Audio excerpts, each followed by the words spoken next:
فیصل آباد محکمہ اراضی ریکارڈ سینٹر کے ملازمین کا ضلع کونسل چوک میں احتجاج۔ مظاہرین نے ضلع کونسل چوک کے چاروں طرف کی سڑکوں کو عام ٹریفک کے لیے بند کر دیا۔ ہمیں گزشتہ 4 سال سے مستقل نہیں کیا جا رہا۔ ہمارا یہ احتجاج تب تک جاری رہے گا جب تک ہمارے مطالبات نہیں مانے جاتے۔ اس موقع پر چیئرمین ایکشن کمیٹی عتیق الرحمان رنداوا نے سی ٹی این نیوز کے نمائندے سے بات کرتے ہوئے کہا، فی الفور ہمیں کوئی کسی قسم کا نوٹیفیکیشن جاری نہیں کیا، ابھی صرف انہوں نے تسلیاں دی ہیں اور جسٹ کمٹمنٹ کیا ہے کہ جی ہم آپ کی سیلری انکریز کریں گے، لیکن ابھی تک جو بنیادی ہمارے مطالبات ہیں ہم گزشتہ 8 سال سے سروس کر رہے ہیں۔ ہمارے جتنے بھی یہاں پہ امپلائی بیٹھے ہیں یہ ڈویژن فیصل آباد سے ہیں، جن میں سے ضلع ٹوبہ، چنیوڑ، جہانگیر اور فیصل آباد کے ہیں، اور ان میں سے موسٹلی عوام جتنی ہے وہ سب ماسٹر ڈگری ہولڈر ہے۔ تو ہماری حکام بالا سے ریکویسٹ ہے کہ آپ لوگ ہمیں پرماننٹ کریں، جو ہمارا بنیادی حق ہے۔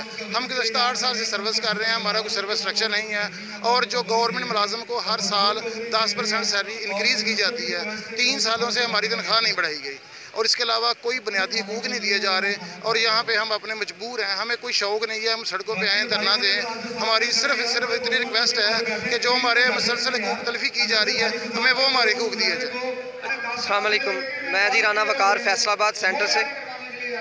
ہم اپنے مطالبات کے لیے نکلے ہیں اور ہم بڑے پرامن ہیں۔ پرامن طریقے سے ایک لائحہ عمل بنایا گیا تھا کہ ایک پڑھی لکھی قیادت اوپر آئی ہے، وہ ہمارے مطالبات سنے گی، ہمیں روڈ پر آنے سے وہ بچائے گی، لیکن انہوں نے ہمیں مجبور کر دیا کہ پاکستان میں اپنا حق روڈ پر آ کر ہی ملتا ہے، اور ہمیں روڈ پر آنا پڑا۔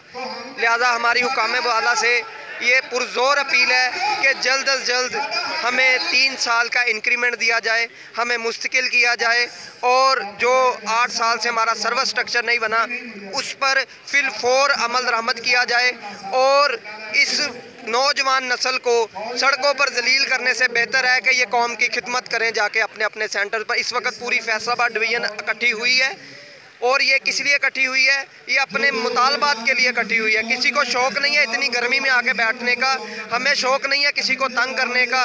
ہمارے جائز مطالبات ہیں، کسی بھی فورم، انٹرنیشنل فورم پہ دکھا دیں، HR کنسلٹنٹ سے بتا دیں، کوئی تھرڈ پارٹی اپنی انگیج کر لیں ہمارے ساتھ، تو وہ سب مانیں گے کہ ہم 8 سال سے جو ہمارے ساتھ معاشی قتل ہو رہا ہے اس کے ذمہ داری ہم پر عائد ہوتی ہے یا حکام بالا پر عائد ہوتی ہے۔